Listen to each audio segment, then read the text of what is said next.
எம்எல்ஏயும் முதுபெரும் கம்யூனிஸ்ட் கட்சியின் தலைவருமான RNK கூடிய நல்லக்கண்ணு மறைவு குறித்து நம்முடைய தமிழக வெற்றி கழகத்தின் பிரச்சார மேலாண்மை பிரிவு செயலாளர், திராவிட இயக்க பேச்சாளர் நாஞ்சில் சம்பத் நம்மோடு இணைந்திருக்கிறார். அவரிடம் கேட்கலாம். நாஞ்சில் சம்பத் சார், வணக்கம் சார். இமாலய புகழ் பெற்ற இந்திய கம்யூனிஸ்ட் கட்சியின் ஈடில்லாத தலைவர் ஐயா நல்லக்கண் அவர்கள் காலமானார் என்ற செய்தி கேட்டு கண்ணீரில் உறைந்து போனேன். என்னை போல வாசிக்கிற தலைமுறைக்கு அவர்தான் வழிகாட்டியாக இருந்தார்.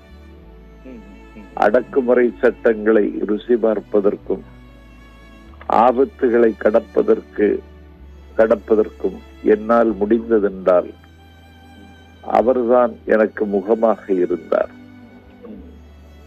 கோடிக்கால் புதமிடா என்று பாடி பரவிய எங்கள் நாஞ்சில் நாட்டு பூதப்பாண்டி ஜீவானந்தத்தை நான் பேசுகிற பொழுது அந்த பேச்சை கேட்டுவிட்டு ஒரு கம்யூனிஸ்ட் தோழன் கூட ஜீவாவை இப்படி பேச முடியாதடா என்றவர் என்னிடத்தில் சொன்னது அவர் மறைந்த இந்த நாளில் எனக்கு திரும்ப திரும்ப நினைவுக்கு வருகிறது. பசையற்று போன பாட்டாளி வர்க்கத்திற்கு உரிமைக்காகவும்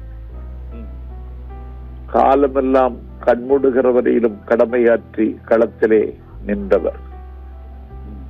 பல்கலைக்கழகம் செல்லாவிட்டாலும் ஒரு பல்கலைக்கழகமாக கம்யூனிஸ்ட் கட்சிக்கு வாய்த்தவர். 8க்கு 4 கொட்டடியில் இருண்ட சிறையில் ஒரு கொள்கைக்காக தவம் இருந்த ஒரு மகத்தான மனிதரை தமிழகம் இன்றைக்கு இழந்துவிட்டது.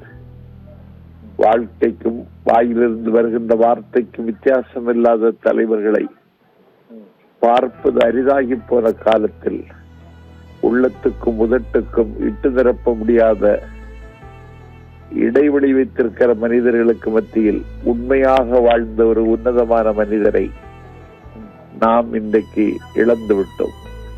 தனக்கு கிடைக்கிற வெகுமதிகளையும் சன்மானங்களையும் தன்னை ஆட்கொண்ட கட்சிக்கு அர்ப்பணித்த அவருடைய அந்த குணம் எல்லோருக்கும் வாய்க்காது.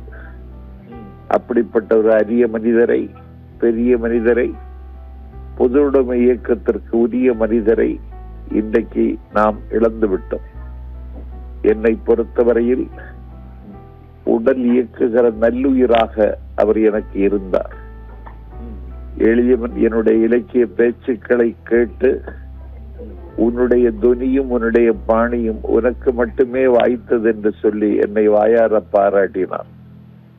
அவர் காலம் சென்று விட்டார் என்ற செய்தி அறிந்து நான் மிகுந்த துயருற்றிருக்கிறேன்.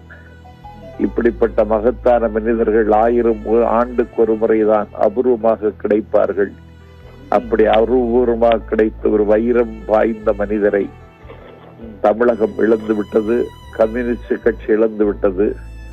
இந்த துயரத்தின் பிடியில் சிக்கியிருக்கின்ற இந்திய கம்யூனிஸ்ட் கட்சியின் ஈடற்ற தோழர்களுக்கும், அவரை இழந்து தவிக்கின்ற, அவரை அந்திம காலத்தில் பரிபாலித்தவருடைய அன்பு மகள் ஆண்டாள் அம்மாவுக்கும் தோழர்களுக்கும் என்னுடைய ஆழ்ந்த அஞ்சலியை நான் தெரிவித்துக் கொள்கிறேன். நன்றி சார். எங்களோடு இந்த துயரமான நேரத்தில் உங்களுடைய நினைவுகளை பயன்படுத்தி மிக்க